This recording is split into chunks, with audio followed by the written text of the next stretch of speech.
Hello and welcome to another episode of Power Armour Builder Reacts. If you're new to the channel, what I'm typically doing is building my own powered armoured exoskeleton like the prototype you can see behind me. So I'm doing this little series, a bit of fun to go over different power armour designs in different sci-fi universes to see how the designs actually weigh up. And in this episode we're going to be going over female power armour, particularly in the Warhammer 40,000 setting. In which case we're going to start off with the Sisters of Battle, and we're going to go straight to a clip from the fantastic Pariah Nexus series and go over some of the features from there.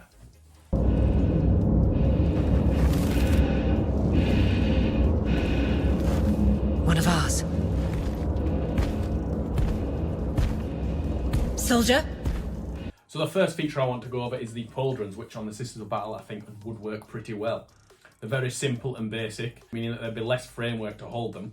And this is also a design that I don't think particularly works well on men because you just end up with a far too wide a frame.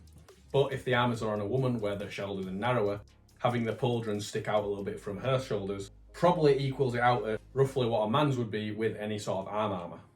Also, if these type of Pauldrons are fitted onto some ultra tall gene-enhanced superhuman like an Astartes or Primaris, then you're naturally always going to have a massive opening from the sides, and it's typically going to be a shock trap from the sides. However, on a woman's smaller physique, you're going to be wanting to protect from downward shots, whether it's by a melee weapon or a projectile weapon, and having incoming fire and hits from the side or from an upward trajectory isn't as big of a deal. You can also have a relatively simple fallback mechanism on the Pauldrons, so when you bring your arms up, they do actually move out the way. That's pretty simple too, and something I have experimented with. The only problem with, again, doing it on a man is when they lift up, they tend to flare outwards. So if they're already pretty wide and kind of stopping you getting through doorways and through regular pathways, then it's something you can't get away with. But again, on like a 5'6" to 6 foot woman's physique, you'd probably get away with it. Are you hurt? All is well, soldier. Come. Come with me.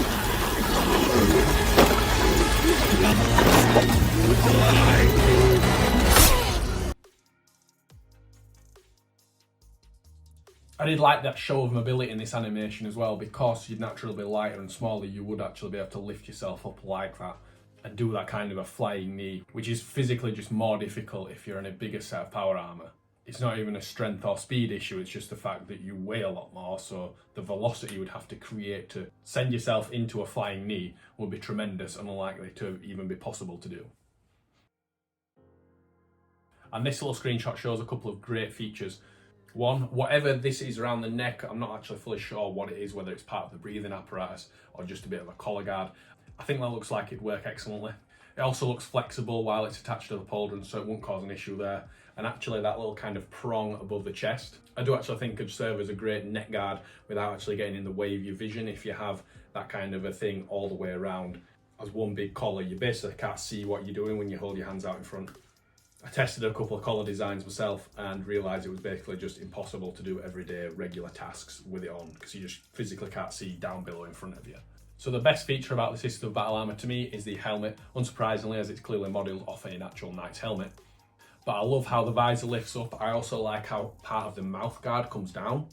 I don't know if that'd get in the way when you're trying to put it on in real life, but what I think of in my head is if you have part of that visor stay down and then the rest of the visor lift up, you actually have less weight going up on the visor. If you have a full length visor, then you can actually have a lot of overhang weight when you lift it up, especially if you're having to put optics in it and different things like that. Also, with that visor lifted up, it kind of acts as almost like a sunshade and perhaps even like a shrapnel guard. I'd argue the armour perhaps looks a little bit thin to actually work, kind of like the Iron Man helmets do. But another part of it that I like is it's not too wide at the middle or at the bottom, because again, something that I found when I trialed these types of designs is if you tilt your head left and right, you get caught really easy if you have any sort of width at the bottom of the helmet. The only thing it does have is that slight flare at the bottom of the helmet, which again, I think is a good thing. That allows you to extend the helmet just that little bit more while still not having it catch on the sides of your neck or anything like that. And it doesn't look like it'll impede the movement of actually looking up as such, whereas other helmets tend to do that. Also, I found visors work well because you can also get a bit of an overlap on the forehead, so you essentially get extra armour, kind of for free, just over the forehead, over the brow line. Also, as you'll have optics in the visor, as you lift the visor up, you've also got any screens and stuff that are protected from sunlight that could damage them and all those things. So overall, to me, a fantastic helmet design, particularly in the sci-fi 40,000 universe where things can be quite over the top. I am a daughter of our martyred lady.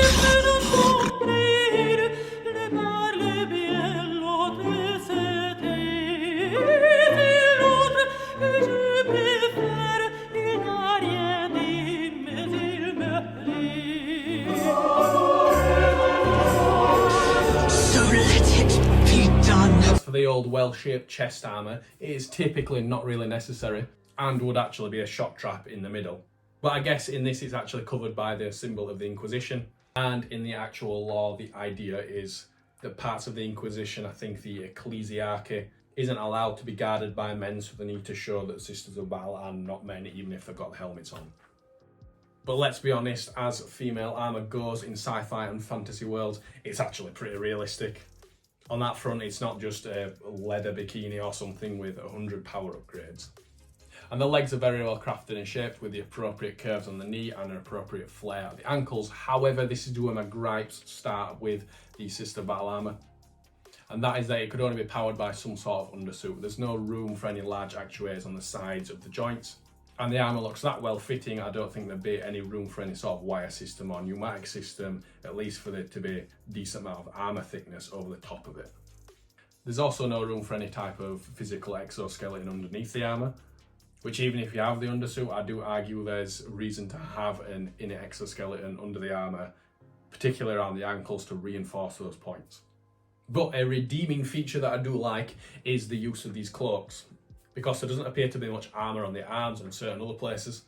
But having a form of cloak over the sleeves, over the legs, it really helps to cover all of those gaps in the armour, and you can basically lace into the cloak some form of aramid fibres, maybe even pieces of ceramic, to cover all those gaps. And that's actually what I'm going to be doing on the next prototype. I've experimented a little bit with that one.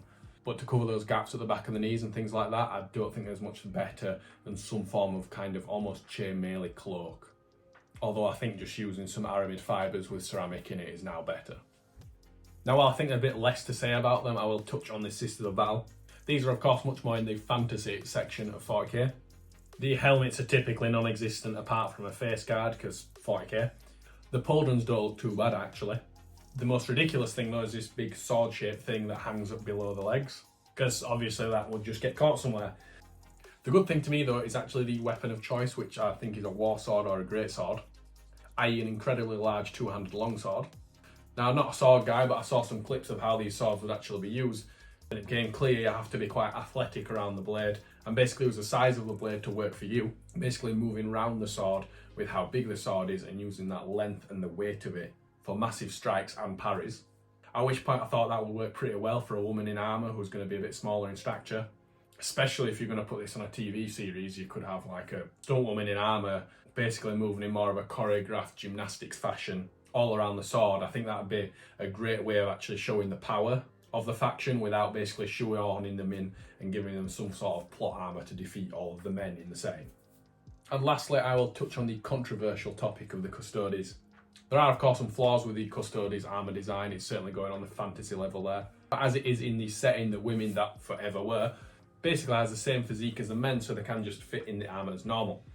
But if they did actually have a woman's physique, would it work? Probably not, because I think the chest plates are too wide, while having the pauldrons needlessly too big, and the pelvis is too narrow. Again, these all just fit a male's physique and not a woman's physique. But while to my understanding in the law, there has been some gaps left to basically have female Custodes added in at some point where they've been a bit vague of whether they're exactly all men or not. But let's be realistic, we know what it's all about, it's just to try shoehorn more women characters into the setting, in particular for TV shows, all to fit those ESG scores that a lot of big production companies will need to meet. But for me, my personal opinion on this is it's all just unnecessary. There's absolutely fantastic factions already made with women in them. I've just gone over the two dedicated female factions and how well designed and thought out they actually are and how well they fit into the setting. Never mind the fantastic background lore both of those factions have and how well they can work alongside the male factions. Try to take blatant male designed factions such as the Custodes and then shoveling women into them. Frankly, I think it's just an insult, because you just end up with characters that are frankly not even women, they've just got a woman's voice and maybe a woman's head, if that. After all, the old meme of female Space Marines is they basically just look like a male Space Marine, they'd be exactly the same. They might just have different chromosomes, and that's about it. I've seen rumours online that the Amazon TV show might be getting cancelled for these types of reasons. Don't know how much truth there is, but I do hope that Games Workshop and of course Henry Cavill protects the setting and cans the show rather than change all of the lore. I think everyone agrees on that, at least from a fan's point of view. But that is enough waffling from me on my opinion, on my 2 cents. I'm going to keep trying to do some of these videos over power armor designs. I've also got some more ideas for some sci-fi nerd videos as well. And then of course there is more videos to come on the main project, which is the powered armored exoskeleton, i.e. power armor. So if you want to see any of that, please like and subscribe. I hope to see you in the next video.